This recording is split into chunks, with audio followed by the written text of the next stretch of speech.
PTL, where there's sunshine and pizza and theology. So PTL, Pastor-Theologian Lunch, hosted by the Girard Chair at Western Theological Seminary.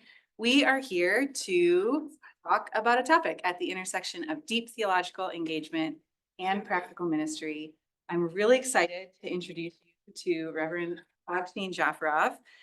We had Agshin on the docket to come to a PTL in March of 2020, and it didn't happen. And we had been talking about having to come back, and so now today's the day. So welcome back, Agshin. And Dr. Stubbs, thank you for being here to help facilitate the conversation. I am going to open us in prayer, and then we will get started. And I thought that in honor of it being St. Patrick's Day today, I'm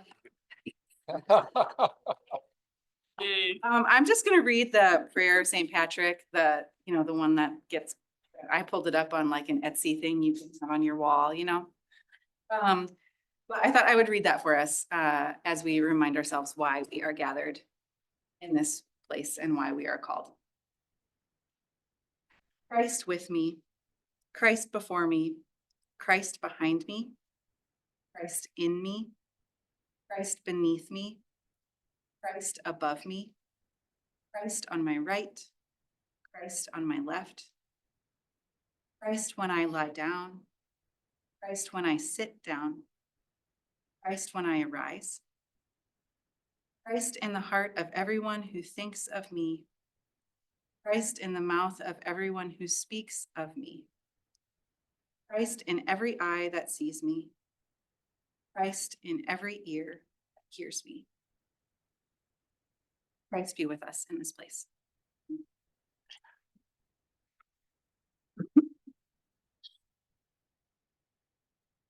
Well, Agshin, it's wonderful to have you here.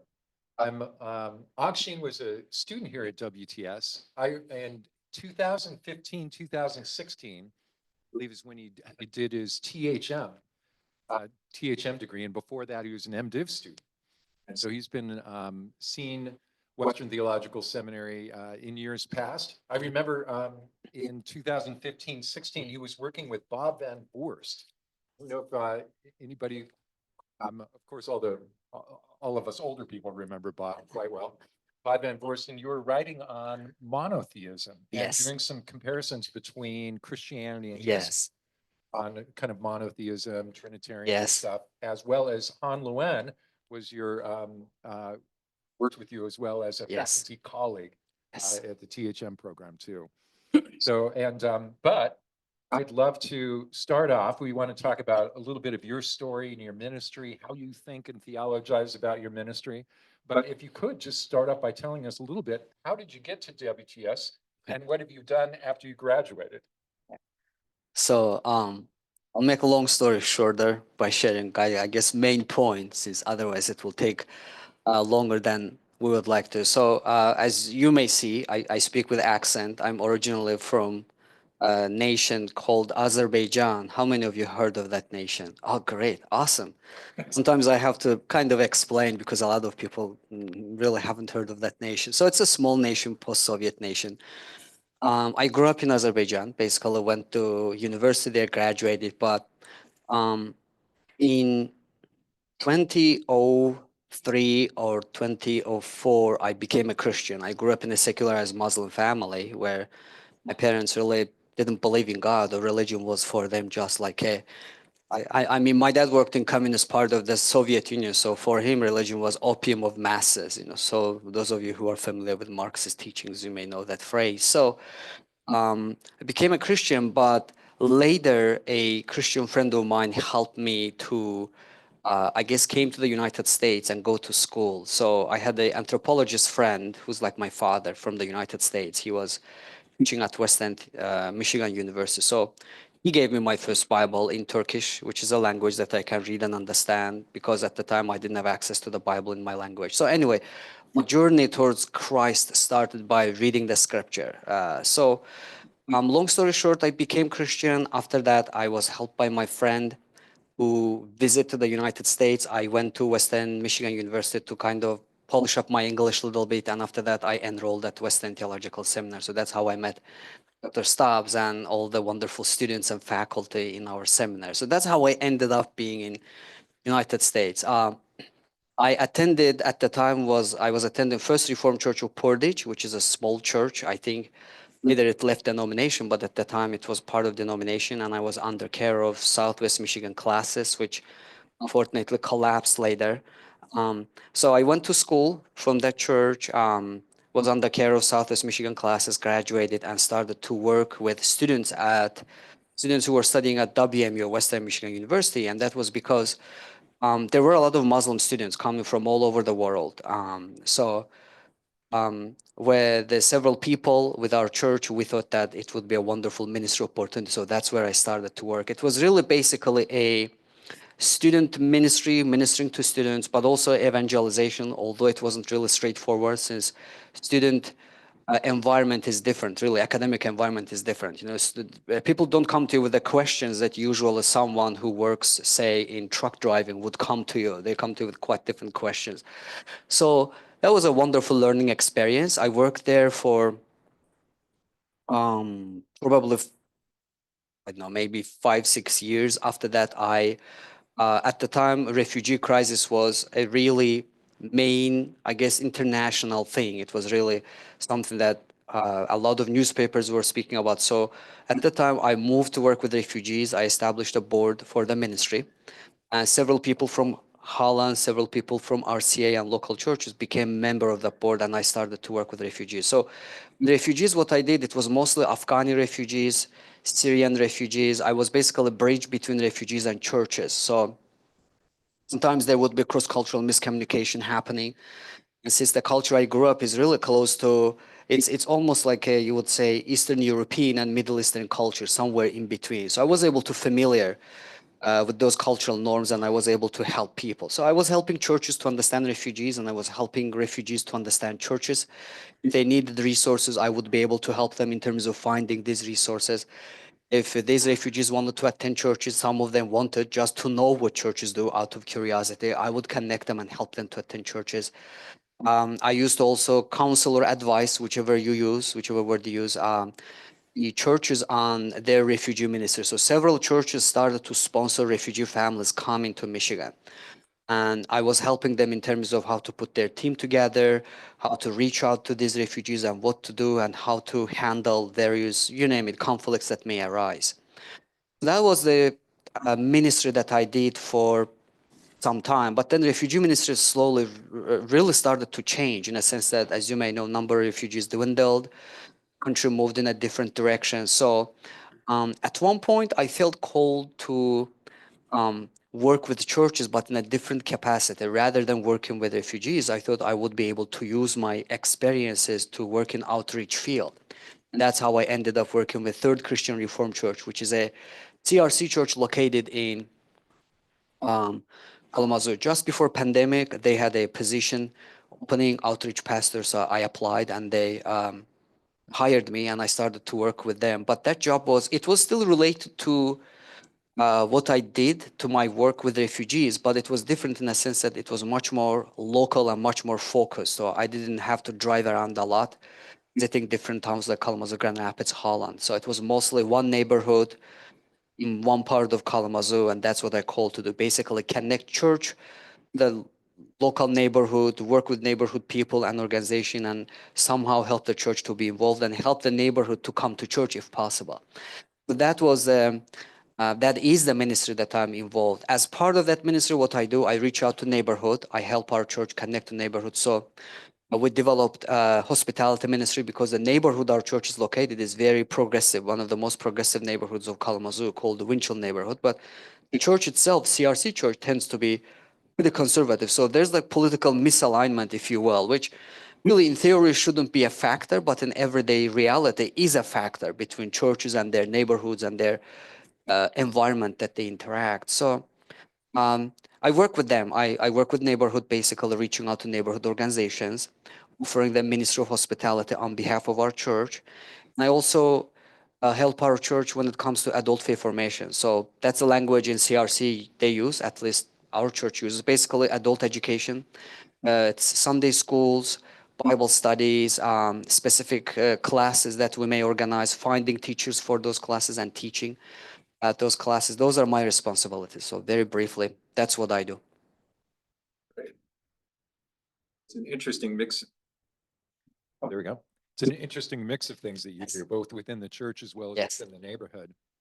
And you were telling me beforehand too that Audrey Edwards Yes. is a co-pastor. Yes, she's so she works in my church. We're colleagues. She handles matters of worship, Sunday, everything organizing. I handle matters of outreach and adult faith formation. But yes, we are two RCA pastors in CRC church. So it's like a really interesting situation for us, as you may know, because of the changes between CRC and RCA. But we both are ordained in RCA. We both hold our credentials in RCA, but nevertheless, because of the past connection between RCA and CRC, we work in CRC. So it's a kind of a unique situation for us, yes. Well, so you're working both in the church and doing adult education primarily. Yes. And outside the church Yes. in terms of different ministries, Yes. refugees, and other kind of outreach Yes. ministries. So I have a question about this. There's, as you're thinking about outreach and your work in the town, Mhm. in Kalamazoo, do you have any kind of conceptual frames or strategies you think about that you use actually as you do your outreach? And then similarly, it's like, are there kind of theological movements, underpinnings, even biblical paradigms that how do you think about this outreach ministry? And what are some of the tools that you use to kind of structure your thinking and your acting? Yeah, so when I started, I discovered that, I mean, seminaries are wonderful to prepare you when it comes to matters of theology and other stuff, but sometimes they're not good at preparing, for example, handle financial aspects of ministry. Nobody teaches you how to handle all the spreadsheets. And suddenly when you wake up one day finding yourself pastor and you find that there are several budget items under that you have to handle, you discover something. So similar to that, I discovered that even though in seminary you learn a lot, every time when you go to new context, you have to start relearning the new context because things that you learned in seminary may not be really applicable to that situation. So I started to explore a little bit and I discovered several, I guess, frameworks for my work. So one is this is like practical tool it's called asset-based community development, which is a way of working with community where you focus on the assets of community rather than the needs or the weaknesses of the community. So you definitely deal with people, various organizations, people's needs, but you don't really approach to it in a sense like where you come from above and you start meeting people's needs while people passively receive. Instead, you discover their gifts and you involve their gifts. You create for them space so that they can be involved in ministry as well. I found that very helpful, at least in our neighborhood, which tends to be very suspicious of church and churches, our church and in general churches. So that really helped me. In terms of biblical images, I quite often think about myself and people who are involved in ministry that I do as ambassadors of Christ, as the scripture speaks. The scripture mentions that we are ambassadors of Christ. So in my environment, I often imagine myself to be an ambassador of Christ in a sense that my job is to contribute to people making peace with God. If there is conflict, which I discovered throughout ministry in last, I would say 15 years of ministry, I discovered that everybody may have some kind of a maybe hidden conflict in their heart with God. Majority of people have some kind of maybe disagreement, maybe some you name it, some questions that they would like ask God, like, God, why this happens? Why this much evil happens in this world? Why I lost my sister? Why I lost my son? I discovered that one of the important aspects of ministry, especially if you want to help to establish deeper relationship between people and name it individuals and God, one of the things that you can do is as an ambassador to help them find peace between themselves and God or build some kind of a peace. So main image that I use quite often is that I imagine myself to be an ambassador of Christ, and that's how I encourage people to believe and to act as ministers. They are ambassadors of Christ. As Paul teaches, we are all called to establish some kind of a peace, if you will, shalom, which is actually larger than just what English word peace means.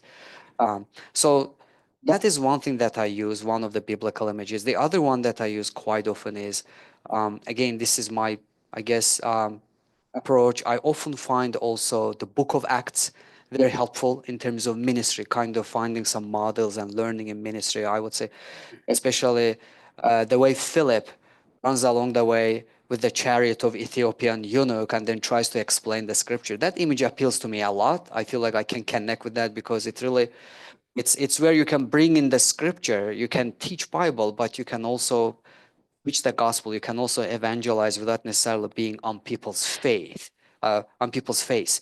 But in that sense, I try to explore and find what questions people can bring that I can help them to find the answers. Sometimes it's related to question. Sometimes it's related to issues about God. Sometimes it's related to issues about their family. If I can somehow find a way to help them, not just in terms of their material needs, but in terms of their spiritual needs or their inner world, um, that's when I guess imagine myself to be like Philip running along the way, this chariot and trying to come along the way and help individual understand the scripture or various aspects of it. So those are the two main things that I imagine kind of as, I guess, concepts, if you will, or images in ministry. And the third one I use is really storytelling. I grew up in a culture that emphasizes orality rather than written word. So I'm good at telling stories. I feel like it's, as a minister, it's part of our job to be good at telling stories. So, and I found out that people, no matter where you are, it's like telling stories is a universal thing. It doesn't matter which culture you are from. People can connect by telling stories and sharing stories. I tell a lot of stories to people that uh, I use to encourage them or maybe gently challenge them to change their perspective if possible. So those are the main things that I use in my, I guess, toolbox, if you will, in ministry. So It's interesting. Just a couple of connections. The asset-based community development, ABCD. yes, It's, I'm actually trying to get a class for that. With this, in this prison thing, we're doing Yeah. these inside out classes for this graduate certificate in restorative justice. yeah. And I want that to be a third Yes. course for us. There's somebody named Liz Sharda over at Hope that can do that Awesome. too. Yeah. So that would be really interesting. It's interesting that you use Ambassador for Christ. I remember being in Oman with some of the students. We do intercultural immersion experience, and that was the main image that they used. Yes. As they Yes, were I can thinking see why. about being in a Yes. Muslim environment. In fact, Yes, yes. I feel like, yes, I feel like image of ambassador is not threatening.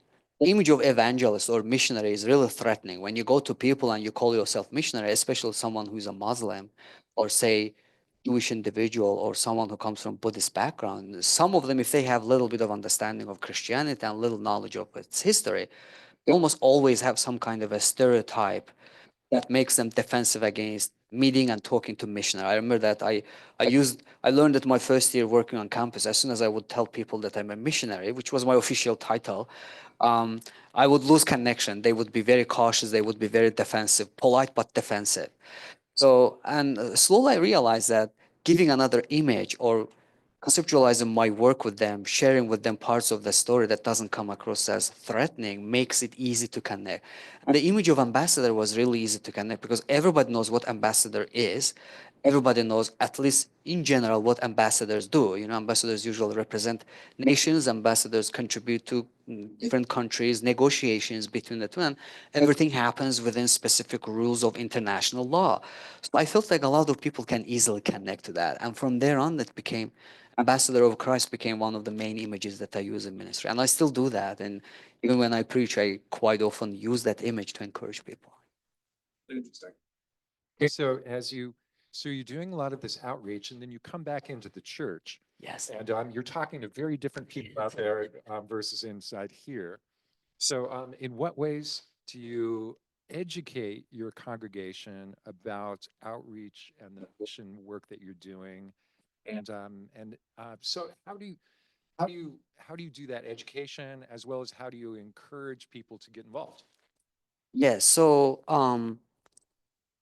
there's several ways I actually do that. One is that I organize almost every month or every other month volunteering opportunity for people in our church. And I make sure that we have at least 8 to 10 people. So If they don't want to go, I basically volunteer them. So it's like volunteer stuff, but occasionally I volunteer them to come and join.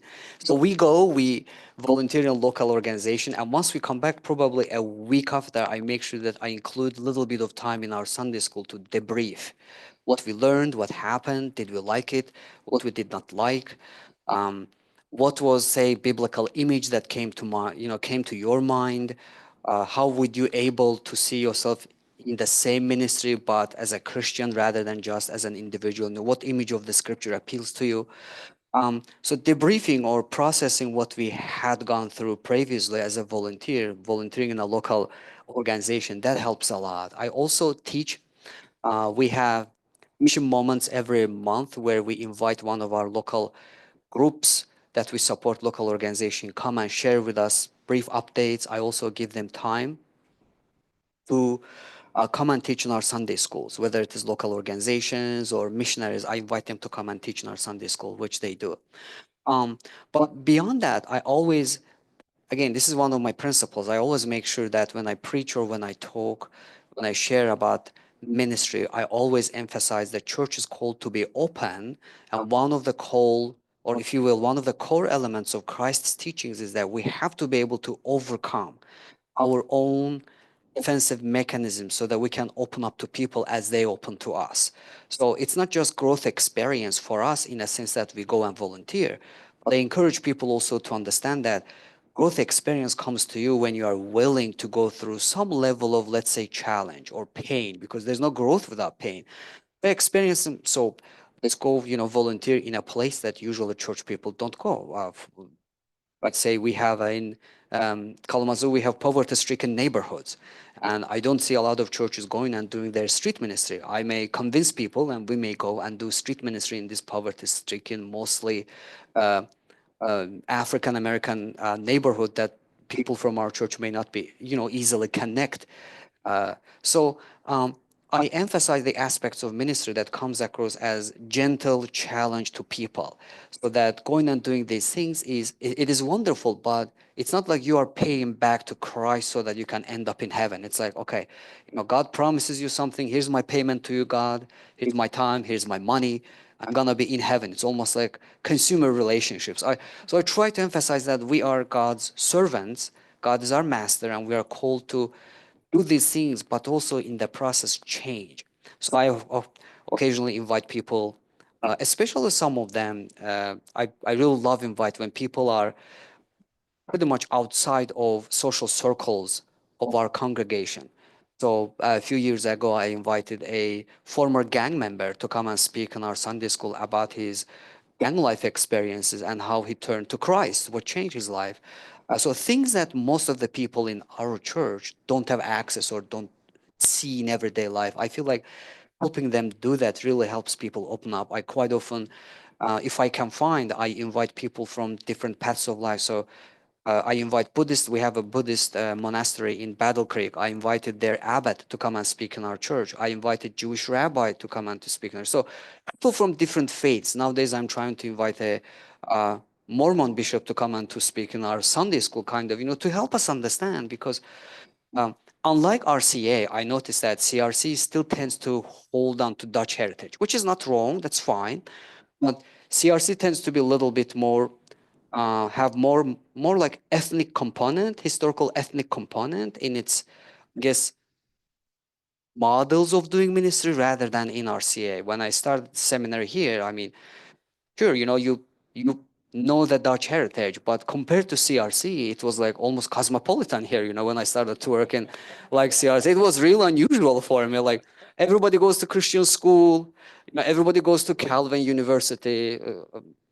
At least that was a situation in CRC churches. Like here, it's quite different. When I was working in RCA, like that never was like, it never stood out to me. But in CRC, there's that ethnic component is much more strong, which is, again, there's nothing wrong with that. It's good. It's expected, right? These are immigrant communities that establish these churches. So, but you can see that the dynamic of holding on to ethnic heritage influences the ministry and various aspects of it. And I have to handle it in some way or the other because I obviously stand out. So in that sense, I feel like those are the matters that coming to ministry. I'm sorry, I may rant off a little bit, start ranting.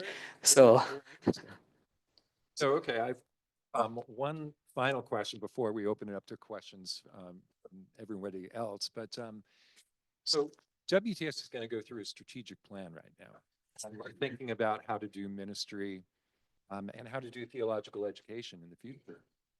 What's your advice for us as you've been, in the trenches, kind of working in these different places? What should be part of our strategic plan and how we think about theological education, both the content as well as the style? yes, I would say that again, this is my observation. You're welcome to disagree, but once I graduate the seminary, I noticed that I mean, here in seminary we study a lot of things, wonderful, but I felt like the practical aspect of it needs to be strengthened.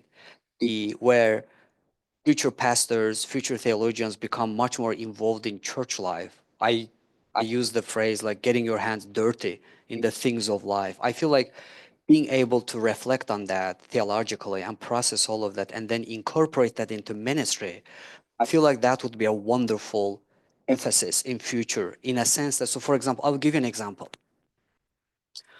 Okay, so we come to seminary, we learn about, I mean, you name it, soteriological doctrines, the penal substitution, you name it, the Peter Abelard's doctrine, a whole bunch of them we learn. But when you go into the trenches of life and work with people, those, you can't just spew those doctrines out to people without connection to their daily realities. That's what I discovered. You can connect it to history, that's going to be great.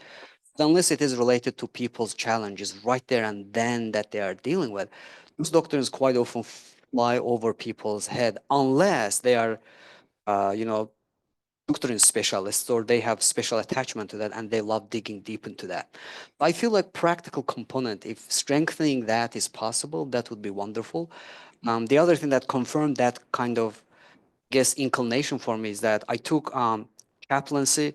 I was involved in chaplaincy internship a few years ago, and I discovered that again, it's wonderful to study in seminary, learn things, but unless you go to a hospital room, where dying person who is right there, that, or doctors know that this person is going to pass away in several days and this person wants to confess or reveal to you some kind of a sin that they have done 20 years ago, you have to be prepared to sit and listen and come out of it without really being um, feeling bad, because the experience that these people feel sometimes can really influence you. So those are the preparing students for those practical aspects of ministry that you may not necessarily every day see in seminary environment or in usual ministry environment would be really strength, I believe, of theological education. That would be my take. All right, thanks. Appreciate it. Are there, or Caitlin, do you have a way of doing this? Is there questions, that people want to ask? You may just speak your question into the space. It should catch up on the Zoom. So, and then if there are any Zoom questions.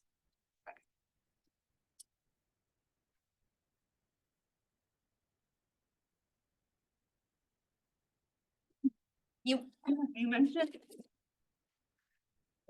mentioned the power of storytelling and how you sort of have a arsenal of stories that you draw on. Could you maybe share a story of telling a story to someone in your ministry? Yes, so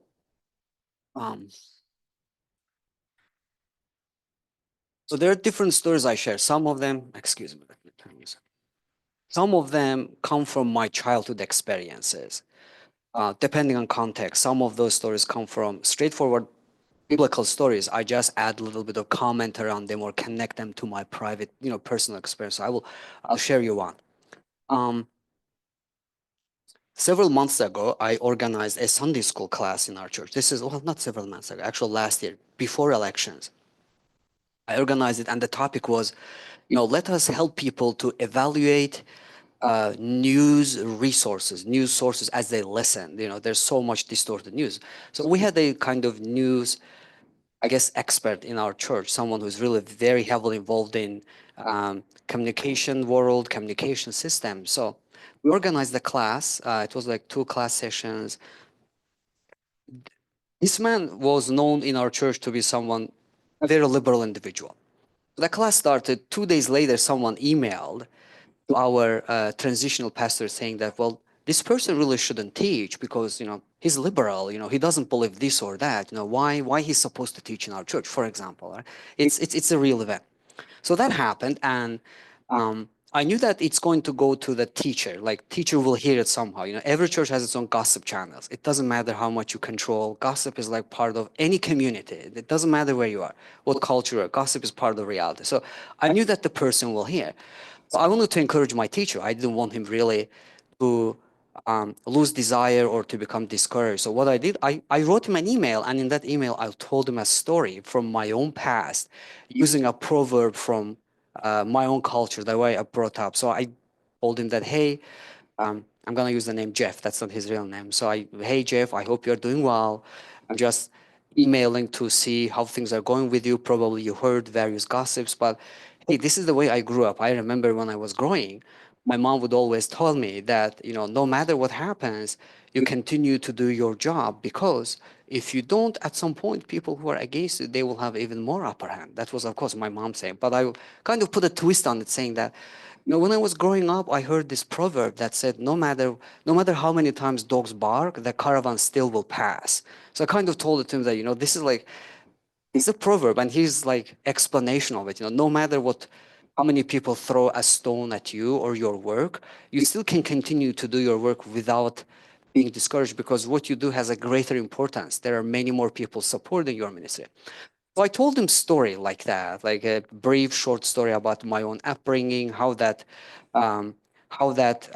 proverb encouraged me, and how he, as say someone who knows communication, would understand this proverb, and I shared it with him. So those kind of stories really help. Or sometimes we discuss, for example, certain international political event in class, say Sunday school, and I want to relate people certain things, so I may share with them some war-related stories, right? When I was growing up, there was war between Azerbaijan and Armenia over the land dispute. So I have had some experiences with that in war zones. So I may share that to encourage people or give them perspective. So I'll give you one. Here, people often think that, like, this happens, therefore church is persecuted. That happens, church is persecuted. From my point of view, like, persecution I have seen, like what churches go through here, is not persecution at all. It's like a joke. I'll tell you that seriously. So um, I remember growing up, one day I found in home a little piece of Quran, the page of Quran. And I remember my mom took it out of my hand and hid it. This is like during communist, Soviet years, and told me that never tell about this anybody, because your dad and my mom, can lose their jobs, right? That's how things were in Soviet Union. So I may share that story with people to help them have some perspective that, if people disagree with you here as a church member, that doesn't mean you are persecuted. You really have to see how persecution happens. That may not be necessarily a persecution. So I may share these kind of stories to give them perspective, and that helps, because I discovered that storytelling is universal language. It's like every culture will understand, every individual will understand if you tell story. It doesn't have to be exact story, it doesn't have to be precise story. You don't have to be a literary genius or storytelling genius to tell a story. Just a little bit of plot, what's happening, who is doing what, and what is the outcome. That itself is helpful. That's the way I deal sometimes. I hope it helps.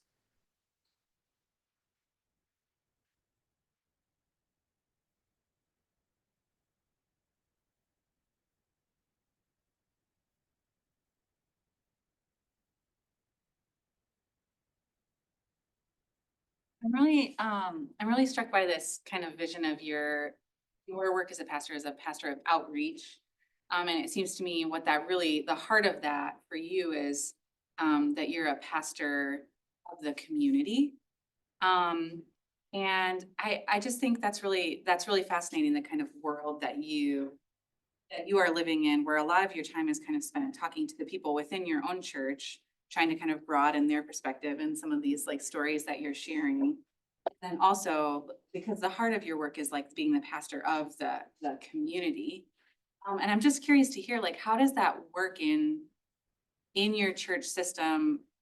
It seems to like, I'm thinking about just like worship and the importance of worship. Like, I think there are a lot of people who would say the goal of being the goal of being a church and a community is to get people to come to your worship service on a Sunday morning, you know?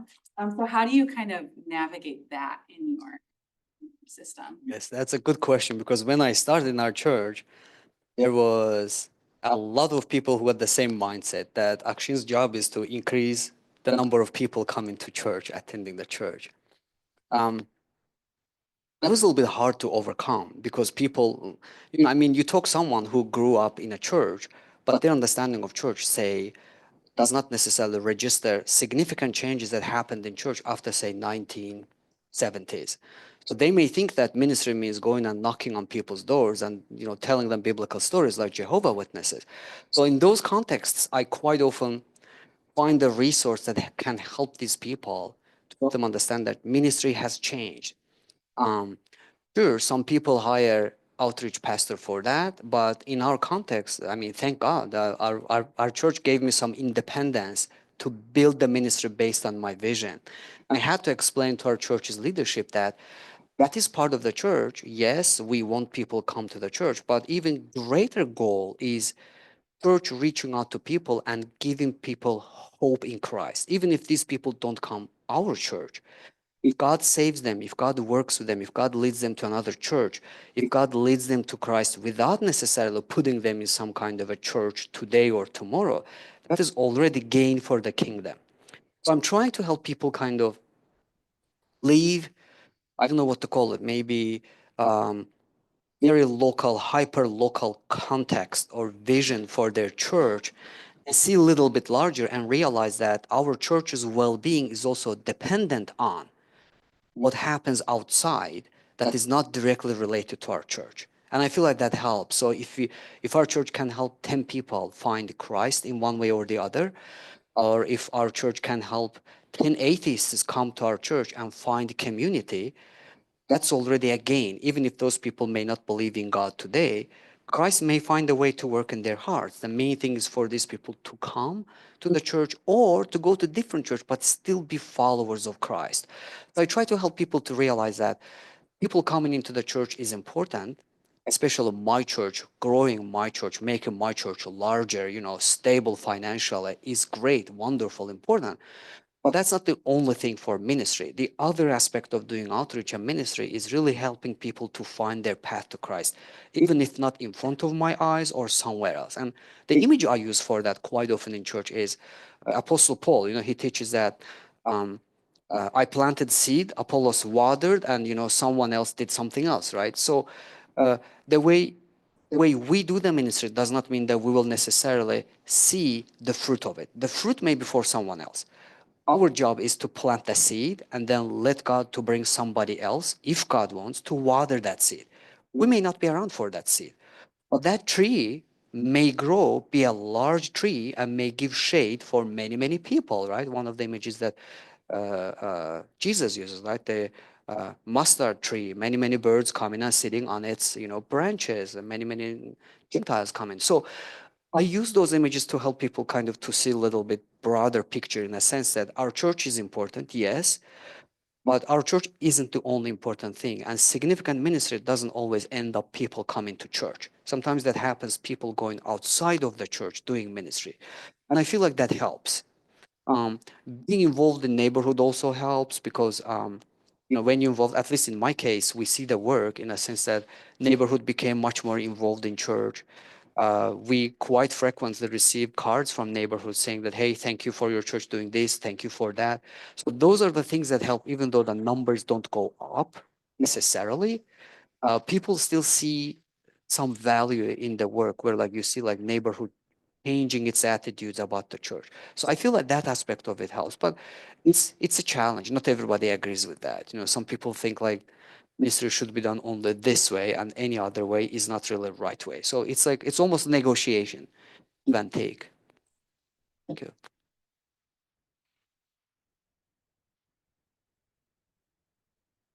Where do you find joy? And I'm asking that in relation to development. Community development work can be discouraging and just kind of beating your head against the wall. Trying to help change the CRC can be like beating your head against the wall, or some of that narrow vision. I don't mean to pick on the CRC, but churches in general, like Yes. people inside the church. Yeah. Can be very difficult constantly. Yes, that's a good question. And I feel like so one of the things that I would encourage you if you go into ministry to have some kind of a ministry, I don't know what to call it, partner or friend or mentor or someone who is going to be your faithful ministry friend who will come along the way, encourage you, talk to you, challenge you, maybe sometimes will argue with you about ministry. I would also encourage you, future ministers, to find out what is it that moves you. I discovered that discussing books, discussing Christian history, those topics move me. They really energize me, right? I'm not someone who would sit and meditate 10 hours and be happy about it. Like, I find it hard to sit down for an hour. I have to do something. So, in that sense, knowing yourself and then finding partner in ministry, it doesn't have to work with you in the same church, but someone who understands you, can relate to you, can share with you various aspects, joys and challenges of ministry would be very helpful. So those are the things that help me. And I would say, I feel one of the great things of ministry that was gift to me, I would say that's also seminary's gift to me and my own mentor's gift as I did the ministry, is that I was able to establish a prayer habit where I wake up every day. I don't do that in the winter. I just don't want to be out in the cold. But as soon as spring hits, I make sure that before I go to church, we have a local wooded area in Kalamazoo. I go there before church and I just pray. Every day I go there before I go to church and I pray for 30 minutes, walk around, beautiful sunshine, and then go to church. But my observation is that if you take that seriously, if you truly care about your prayer life, that will be tremendous source of joy. The other thing that helps to me, reading, I would say, reading is one of my parents' biggest gifts to me, reading habit. So I love reading. I would say, in my case, um, you may hear there was this Roman emperor Marcus. I think Aurelius, he wrote this Meditations. It's actually Stoic work, but it really goes very well with my personality. So I read that, and that also helps me kind of to realize that, hey, well, these are parts of reality. God put us here to deal with that, and God encourages us, and God give us strength. There's no reason for me to sit and, I guess, be too sad about this. Um, so those are the things that help me in ministry. I would also say, really slowing down and paying attention to small things and being able to enjoy them is a tremendous source of joy. So, for example, within last several years, I got into this, chicken hobby. So now I have chickens, but guess what? I collect eggs and I take it to church and I distribute it to people, and that's the source of joy for me. So these are the source of joy that compensate for the challenges that happen in ministry. Whatever is there that will either distract you from your challenges, which is a way of dealing with the ministry, but I wouldn't really encourage that to be a main way of dealing with ministry challenges, because when that happens, people often tend to suppress negative emotions, and at some point they will explode somewhere else at some point in future. That's sure a temporary way of dealing with challenges of ministry, but I would encourage people more than that to find every small thing that they can celebrate in ministry in terms of people. Do that. Find out things, small things, and celebrate it. Whether it is people making comments on your preaching, whether it is neighborhood writing you a letter saying thank you, whether it is someone coming and telling you that, hey, I like your Sunday school. You said something that I've never really thought about this, and it was like it suddenly struck me like I learned something new. Celebrating those things, and there's an English word for this. Savoring them, is that the right word? No, savoring them is what helps me in ministry. I feel like those help me to balance. But I agree, if you don't take care of that, I remember at one point I read statistics that within first 5 years, every year, like more than 30-40% of seminary graduates leave ministry because they can't take challenges of it. So I would encourage you find ways to handle those challenges. And I will tell you this, one of the things I observed in ministry is that most of it comes from the nature of ministry. As pastors, we deal with people's personal lives, people's secrets, people's dark sides, people's joyful sides, people's completely confusing sides. And there are no federal rules for that. There are no really legal rulings for that. You deal with people's inner worlds. And that always is a source of challenge because you cannot just write their mathematical formula, A, B, C, D, and boom, the person is ready.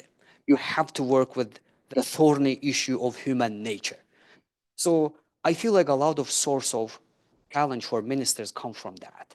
Like being, for many of us at least, being kind of working with that human nature, human challenge, human, you name it, the complexities of human character. I feel like that's part that contributes. But I feel like, as ministers, we are called to work through that. It's almost like God calls you to flow through life's challenges. That's, I believe, like part of it. I hope that addresses your question.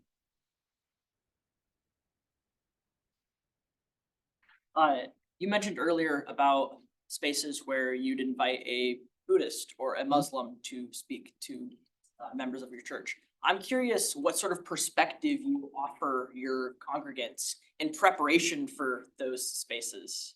Because I know a lot of people in my home church in a Dutch corner of Iowa who would meet that with a lot of anxiety.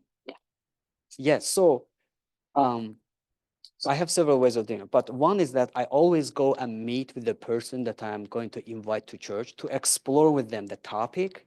And it's basically really a vetting process for me, like how do you feel, how you think, what kind of personality you have? Are you a person who really seeks out challenges and fights and insists, or you are, person who tends to be constructive? So I explore that with the person.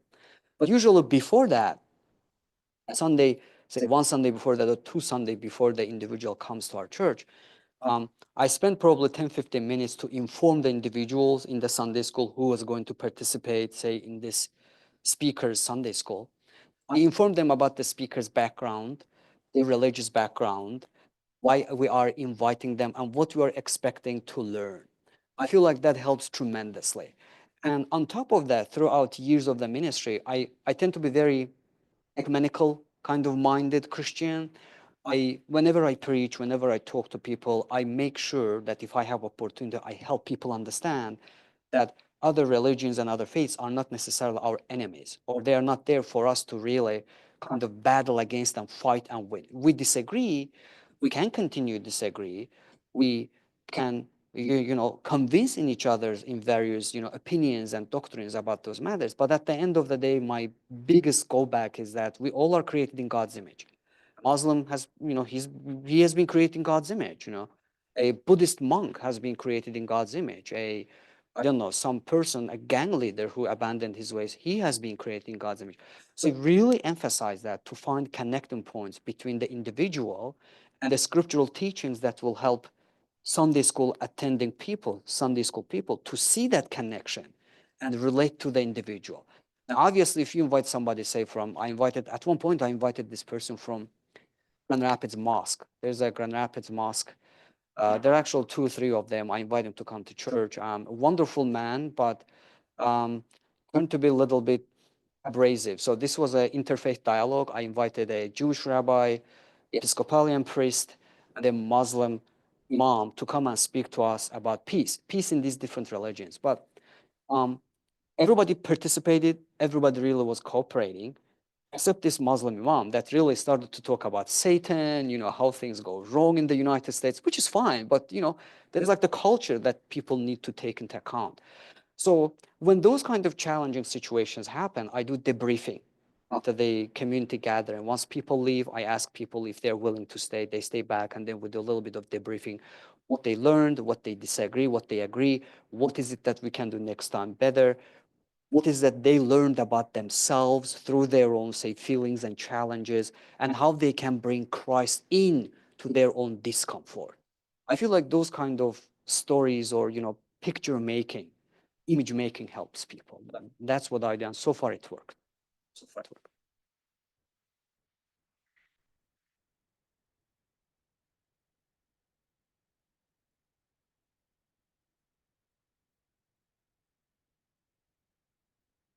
Very practical question, although as you know, I love theology and all that stuff. It seems like there are so many different aspects to your role.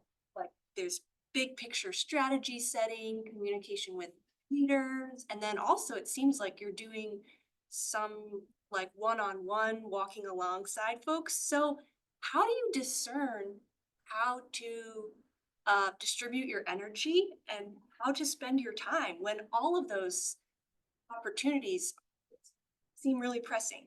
Yes, yes, that's so yes, that was a question for me when I became full-time, because I discovered that the ministry responsibilities that I was were assigned to me, some of them are not really connected to each other. So I also handle Kids Hope Ministry in our church with a school very close to our church. And when I was hired, that became my responsibility. So putting volunteers to the school, encouraging them, speaking to the school, making sure that school does all the documentation on their side. I mean, that was a huge challenge. I discovered that church's pace and other organizations' pace are not the same. I can write email today. I'm expecting them email me back tomorrow, but email comes 2 weeks later. And by the time like things are moved on, like those things happen. So one of the things I did, I talked to our leadership and started to prioritize. I told them that explicitly, these are like things I'm doing, but I believe not all of them have the same priority for church. So we do Kids Hope, but that really tends to be marginal ministry. We have maybe five volunteers in our church. The footprint for other ministries in our church, the Kids Hope influence is not really huge. While Sunday school as a ministry I do has a huge impact in our church. I told them very explicitly that I will invest more time in Sunday school than in running Kids Hope, because if something happens in Kids Hope, the church probably will not feel it. There will be maybe a little bit like tremor and everybody will move on. But something falls apart in Sunday school, there will be rebellion in our church. I told that to our leadership and they understood, they agree. So that's one thing, prioritizing another. And the other thing that I love to do, I'm kind of a person who loves to prepare ahead, plan ahead.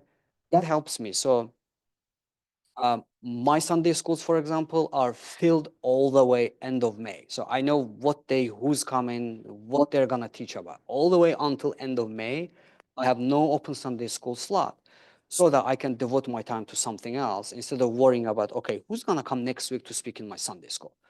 So I feel like prioritizing, and my rule is if you can, always be ahead of your schedule at least a week. Like be just ahead of your planning so that when the time comes, other things that ministry throws at you in daily, right? Somebody calls, hey, somebody's husband died and they are, devastated. Somebody needs to visit them. Okay, Action, go visit. Okay, now I have to drop everything, go visit. Being ahead of my game helps me. So I find those things helpful, and I feel like, I mean, I don't know, maybe some people don't feel like that, but I love ministry. When I work heavily, I feel like, I know it sounds weird, but I feel energized. Some people work heavily and they feel tired. I feel tired too, but on top of that, I feel energized. I feel like, next time I'm gonna do something really like similar to this or even more difficult. Like I just feel energized by that. And that really helps me. I don't feel like, oh my goodness, next job, I'm gonna do it. Gosh, when I'm gonna done with this, I don't want to do that. I don't feel like that. I feel like the inner disposition and inner commitment to Christ really is a source of energy that can compensate for many, many things. But I will tell this, when I was in chaplaincy, one of the things that they taught us was that really to take good care of yourself, because even if you don't feel today, down the road at some point, all of this tiredness may come back. So I have some rules. One of them is that my Fridays are my Sabbath days. I try to avoid doing anything church related. No reading emails, no emailing anybody unless it is urgent. The other one is that I tend to go for hiking a lot. I feel like that refreshes me. So going hiking, spending time in nature, having some hobbies, pursuing those hobbies, going to local clubs to participate, in my hobbies. Those are the things that I believe compensate for some challenging aspects of ministry. Like that's how I cope with this. That would be my way of doing that. But it's really very individualistic kind of, I guess, aspect of ministry. Every individual has their own way of dealing with that. I remember I had at one point ministry friend who dealt with ministry problems by going to swimming. He was taking swimming classes, and every week, 2 or 3 times, I don't know how he made time for that, but he used to go to YMCA and swim. So that was his way of coping with ministry challenges and recuperating. So I feel like prioritizing, being ahead of your schedule, and finding hobbies that really balance whatever you put in ministry that make harder for you to continue. I feel like those things compensate for whatever happens here. That's the way I deal with it.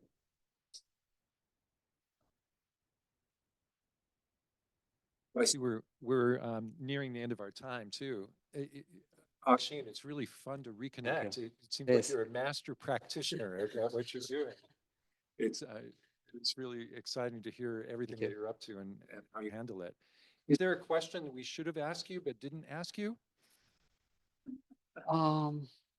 I don't think so. I would say thank you for your questions. You know, they all were wonderful. I appreciate that. And, you know, blessings to each and every one of you. You know, ministry is hard. And I don't know how many of you graduating, how many of you plans to go into ministry, but all I can say, you know, may Christ guide you and keep you in ministry. Well, you have an opening at your church, right? Yes. Lead pastor position, yes. If you want to work in CRC, in a mixed congregation that is half liberal and half conservative, come to our church. You'll love it. Well, thank you so much for. Thank you. Sheet. Thank you. Well, can we? Thank you very much. Thank you. Thank you. Thank you for here. I'm gonna try for one more PTL this semester. It's gonna be a little wild. It's gonna be on Monday, Thursday. Now you know, gear up. But I really wanted to have a chance for PTL with our Dean, Kristen Johnson, before she leaves to go to Toronto. So she'll be with us to share a little bit about her own research and what she's been doing. Extra special fun thing. Jack and Kate, who are working as part of her RA team, are going to facilitate the conversation. So it'll be a conversation with Kate and Jack and Kristen about Dr. Johnson's research, and it's going to be amazing. So gear up. And please put your plates in the dishwasher. And thank you for being here.